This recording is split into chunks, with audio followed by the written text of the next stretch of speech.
Hello friends good morning Odisha. आज सकाळ बहुत गुड़े गुरुत्वपूर्ण खबर आसी जो खबर गुड़ी को आपण मैंने जाना निहाती दरकार। तेबे आसतु जानिबा कौन से गुरुत्वपूर्ण खबर गुड़िक। तेबे ता पूर्व आपण को अनुरोध अटे जे जदि आपण को वीडियोटी भल लगे आपण लाइक करने सहित वीडियो को अधिक अधिक शेयर करेंगे। यह सहित यह लेटेस्ट खबर सबको जानापी आम चैनल को सब्सक्राइब करूँ। तेबे आसतु आरंभ करबा आज खबर अभियान। प्रथम बड़ खबरटी होछि सरिला खरा छुट्टी। आज अधिकांश जिले में सकालुआ स्कूल 10टी जिले में 20 तारीख पर्यंत स्कूल बंद। राज्य में 10टी जिले में आसंता 20 तारीख पर्यंत स्कूल छुट्टी। अन्य सब जिले में ग्रीष्म प्रवाह और गुलगुलीर मात्रा को देखि जिलापाल माने नेइछंती भिन्न भिन्न निष्पत्ति। 20 तारीख पर्यंत छुट्टी घोषणा होइतिबा जिलागुड़िक हेउछि भद्रक, गंजाम, बरगड़, नुआपड़ा, बलांगीर, संबलपुर, सुंदरगढ़, गजपति, सुवर्णपुर एवं मयूरभंज जिला। एही सब जिले में आसंता 3 दिन स्कूल छुट्टी रखिबाकू जिला प्रशासन घोषणा करिछि। तबे नयागढ़ जिले में आज एवं आसंता काली अर्थात केवल 18 और 19 तारीख को छुट्टी घोषणा करा जायछि। या सहित 20 रु 22 तारीख पर्यंत सकाळ 6:30 रु 10:30 पर्यंत सकाळ स्कूल हेबो बोली निर्देश दैछन्ति नयागढ़ जिलापाल। सेपटे झारसुगुड़ा, बौद्ध, बालेश्वर और केन्द्रापड़ा जिले में आज दिनक पई सब स्कूल छुट्टी रहिबो। 19 तारीख रु झारसुगुड़ा, बालेश्वर और केन्द्रापड़ा रे सकाळ स्कूल आरंभ हेबाकू रहिता बेले बौद्ध रे आज निष्पत्ति नियाजिबो। सेपटे खोर्धा, पुरी, जगतसिंहपुर, कटक, कंधमाल, मालकानगिरी, ढेंकानाल, जाजपुर, अनुगुल, देवगढ़, केन्दुझर, रायगड़ा, नवरंगपुर, कोरापुट और कलाहांडी जिले में आज सकालुआ स्कूल पर जिलापाल माने निष्पत्ति नैछन्ति। परवर्ती खबरटी हेउछि डाउन हेला रिलायंस जियो। इंटरनेट व्यवहार करिबारे असुविधा भोगिले यूजर्स माने। मंगलवार दिन सारा भारत में यूजर्स मानकु एक बड़ नेटवर्क आउटेजर सामना करने को पड़ी, जो अनेक लोक मानकु इंटरनेट रु कनेक्ट हेबा एवं कॉल करिबारे असुविधा हेउछि। रियल टाइम आउटेज को ट्रैक करुवा प्लेटफॉर्म डाउन डिटेक्टर निजर रिपोर्ट रे कहिछि जे 2400 रु अधिक यूजर्स को निजर जियो कनेक्शन रे समस्या सामना करने को पड़ी। यूजर्स मानक रिपोर्ट मुताबक यही समस्या 2:53 पाखापाखि रहितला, जो जियो यूजर्स मानकु सबुठारु अधिक असुविधार सम्मुखीन होगाक पड़ी। एमाने कॉलिंग एवं इंटरनेट एक्सेस पाई जियो उपरे निर्भर रहिछन्ति। परवर्ती खबरटी हेउछि विधानसभा रे लक्ष्मण बाग देले परिचय। नवीन कहिले ओ यू डिफिटेड मी। राज्य में नुआ सरकार गठन हेबा परे आज आरंभ होइछि विधानसभार 3 दिनिया स्वतंत्र अधिवेशन। आज एवं आसंता काली नवनिर्वाचित विधायक माने शपथ नेबे। गुरुवार अर्थात जून 20 रे हेबो बाचस्पति निर्वाचन। विधानसभार ए स्वतंत्र अधिवेशनर प्रथम दिन रे आज देखिबाकू मिलितिला एक रोचक दृश्य। शपथ नेबाकू विधानसभा को आसीथिले बीजेडी सभापति तथा पूर्वतन मुख्यमंत्री नवीन पट्टनायक। से गृह को प्रवेश करिबा परे विधायक प्रताप केशरी देव सहित निजर आसन आड़क जाउथिले। एही समय कंटाबांजीर बीजेपी विधायक लक्ष्मण बाग निजर आसन उठी पड़ी तांकु नमस्कार करने सहित निजर परिचय देथिले। परिचय पाई लक्ष्मण बाग को नवीन शुभेच्छा जणाइबा सहित ओ यू डिफिटेड मी अर्थात आपण मते परास्त करथिले बोली कहिथिले। फल गृह में हाल्का हास्यरोल सृष्टि होइथिला। परवर्ती खबरटी हेउछि डिफथेरिया को नहीं घारिला चिंता। संक्रमित अंचल में आसंता काली ठारू दियाजिबा बूस्टर डोज। वायुबाहित रोग डिफथेरिया को नहीं घारिला चिंता। 3टी जिलूर 21 जन रोगी चिन्हट होगा सहित 5 जनकर मृत्यु घटी सारिलानी। रायगड़ा, कोरापुट पर कलाहांडी को व्यापी सारिलानी एही रोग। एने सूचना देइछन्ति जनस्वास्थ्य निर्देशक नीलकंठ मिश्र। तेज चिन्हट होइतिबा आक्रांत मानकर मध्यरु रायगड़ारू 15 जन, कोरापुट बंधुगाँरु जणे एवं कलाहांडी 4 ରୁ 5 जन चिन्हट होइछन्ति। डिफथेरिया मुकाबिला पई संक्रमित अंचल में आसंता काली ठारू दियाजिबा बूस्टर डोज एंटीबायोटिक द्वारा डिफथेरिया मूलपोछ हो पारिबो बोली कहिछन्ति जनस्वास्थ्य निर्देशक। परवर्ती खबरटी हेउछि नेदरलैंड रे विवाह कले नवीनकर पुतुरा अरुण पट्टनायक।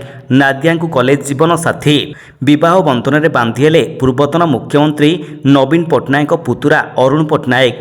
नवीन पट्टनायक बड़ भाई पुओ हेउछन्ति अरुण। नेदरलैंड से विवाह करिछन्ति। एनै भौणी गायत्री पट्टनायक सोशल मीडिया रे पोस्ट करिछन्ति। तबे जहाँ जना पड़ुछि अरुण पट्टनायक जून 11 तारिख रे विवाह करिथिबा सूचना रहिछि।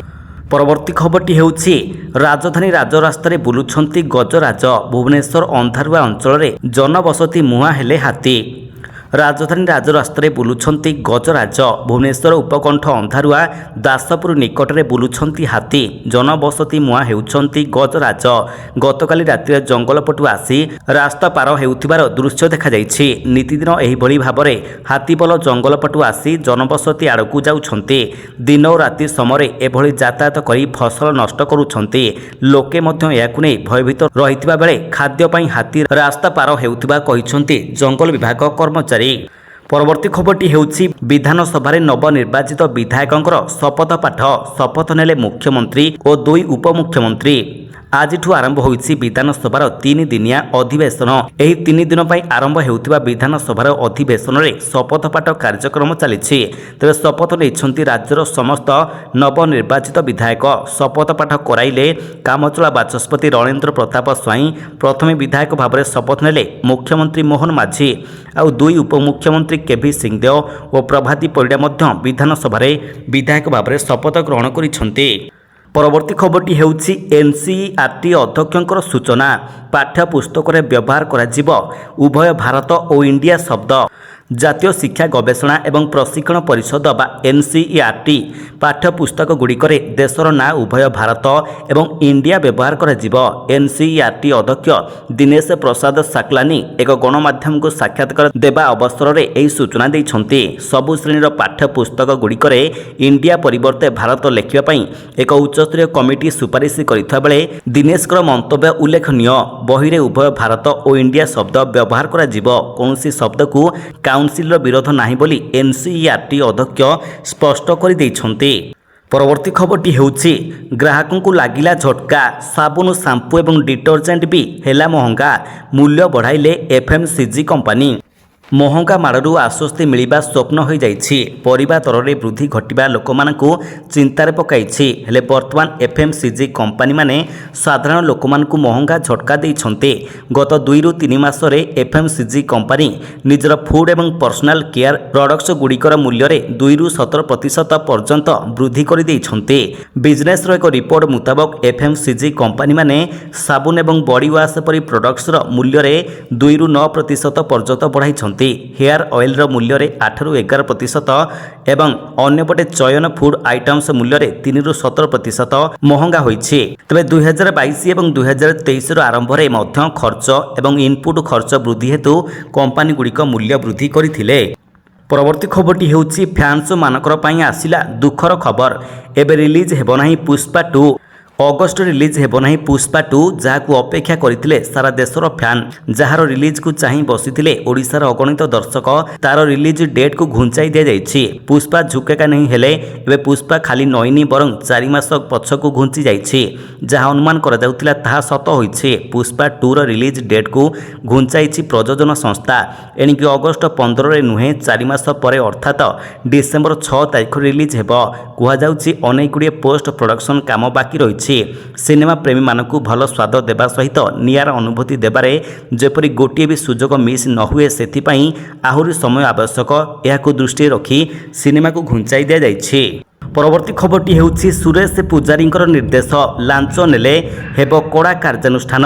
24 ଘଣ୍ଟା 365 ଦିନ ହେବ କାମ। ରାଜ୍ୟରେ ଶୂନ୍ୟ ସହନଶୀଳତାରେ ଚାଲିବ ରାଜସ୍ୱ ଓ ବିପର୍ଯ୍ୟୟ ପରିଚାଳନା ବିଭାଗ। ପ୍ରଧାନମନ୍ତ୍ରୀ ମୋଦିଙ୍କର ଷ୍ଟାଇଲରେ ନା ଖାଉଙ୍ଗା ନା ଖାନେ ଦୁଙ୍ଗା ପ୍ରକ୍ରିୟାରେ କାମ ହେବ ବୋଲି କହିଛନ୍ତି ରାଜସ୍ୱ ଓ ବିପର୍ଯ୍ୟୟ ପରିଚାଳନା ମନ୍ତ୍ରୀ ସୁରେଶ ପୂଜାରୀ। ଆଜି ବିଭାଗର ଦାୟିତ୍ୱ ନେବା ସହିତ ସମୀକ୍ଷା ପରେ ସୁରେଶ ପୂଜାରୀ କହିଛନ୍ତି, ଲାଞ୍ଚ ମାମଲାରେ ଅଭିଯୋଗ ଆସିଲେ ଦୃଷ୍ଟାନ୍ତମୂଳକ କାର୍ଯ୍ୟାନୁଷ୍ଠାନ ନିଆଯିବ। ଦିନର 24 ଘଣ୍ଟା ଏବଂ ବର୍ଷର 365 ଦିନ କାମ ହେବ। ଆଜି ହିଁ ବୈଠକ କରି ବିଭାଗର ଆଗାମୀ ରୋଡ୍ ମ୍ୟାପ୍ ନେଇ ଆଲୋଚନା କରିଛନ୍ତି ମନ୍ତ୍ରୀ ସୁରେଶ ପୂଜାରୀ। ପରବର୍ତ୍ତୀ ଖବରଟି ହେଉଛି ଆଗେଇବାର ନାଁ ଧରୁନି ମୌସୁମୀ। 3 ଦିନ ପର୍ଯ୍ୟନ୍ତ ଗୁଳୁଗୁଳିରୁ ନିସ୍ତାର ନାହିଁ। ସେପଟେ ମୌସୁମୀ ରୁଷିଥିବା ବେଳେ ଏପଟେ ସତେ ଯେମିତି ରାଗ ସୁଝାଉଛି ଗରମ ଓ ଗୁଳୁଗୁଳି। ଉପକୂଳବର୍ତ୍ତୀ ଜିଲ୍ଲାଗୁଡ଼ିକୁ ଗୁଳୁଗୁଳିରୁ ନିସ୍ତାର ନାହିଁ। ଆଗାମୀ 3 ଦିନ ପର୍ଯ୍ୟନ୍ତ ଉପକୂଳବର୍ତ୍ତୀ ଜିଲ୍ଲାମାନଙ୍କରେ ପ୍ରବଳ ଗୁଳୁଗୁଳି ଜାରି ରହିବ ବୋଲି ପୂର୍ବାନୁମାନ କରିଛି ପାଣିପାଗ ବିଭାଗ। ତେବେ ପଶ୍ଚିମ ଓଡ଼ିଶାରେ ତାତିରୁ ସାମାନ୍ୟ ଆଶ୍ୱସ୍ତି ମିଳିବ।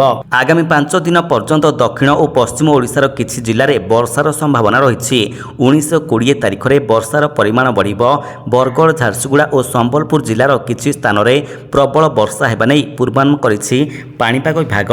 ପରବର୍ତ୍ତୀ ଖବରଟି ହେଉଛି କନିଷ୍ଠ ଶିକ୍ଷକ ଚୟନ ମାମଲାରେ ହାଇକୋର୍ଟଙ୍କର ବଡ଼ ନିଷ୍ପତ୍ତି। ରାଜ୍ୟରେ କନିଷ୍ଠ ଶିକ୍ଷକ ଚୟନ ମାମଲାକୁ ନେଇ ହାଇକୋର୍ଟ ବଡ଼ ନିଷ୍ପତ୍ତି ଶୁଣାଇଛନ୍ତି। ଓସେବା ପ୍ରକାଶ କରିଥିବା ମେରିଟ୍ ଲିଷ୍ଟକୁ କାଏମ ରଖିଛନ୍ତି ମାନ୍ୟବର କୋର୍ଟ। ଏନେଇ ପୂର୍ବରୁ ପ୍ରକାଶ ପାଇଥିବା ଜଣିକିଆ ଖଣ୍ଡପୀଠଙ୍କ ରାୟରେ ସଂଶୋଧନ କରିଛନ୍ତି ଡିଭିଜନ ବେଞ୍ଚ। ମେରିଟ୍ ସହିତ ପ୍ରିଫରେନ୍ସକୁ ଗୁରୁତ୍ୱ ଦେଇ ନିଯୁକ୍ତି ଦେବାକୁ ହାଇକୋର୍ଟ ନିର୍ଦ୍ଦେଶ ଦେଇଛନ୍ତି। ତେବେ ଏଠାରେ ସୂଚନା ଥାଉ କି କନିଷ୍ଠ ଶିକ୍ଷକ ନିଯୁକ୍ତିରେ ଅନିୟମିତତା ନେଇ ପୂର୍ବରୁ ହାଇକୋର୍ଟରେ ମାମଲା ବିଚାରାଧୀନ ରହିଥିଲା। ଅନେକ ଆଶାୟୀ ଏହି ରାୟକୁ ଅପେକ୍ଷା କରି ରହିଥିଲେ।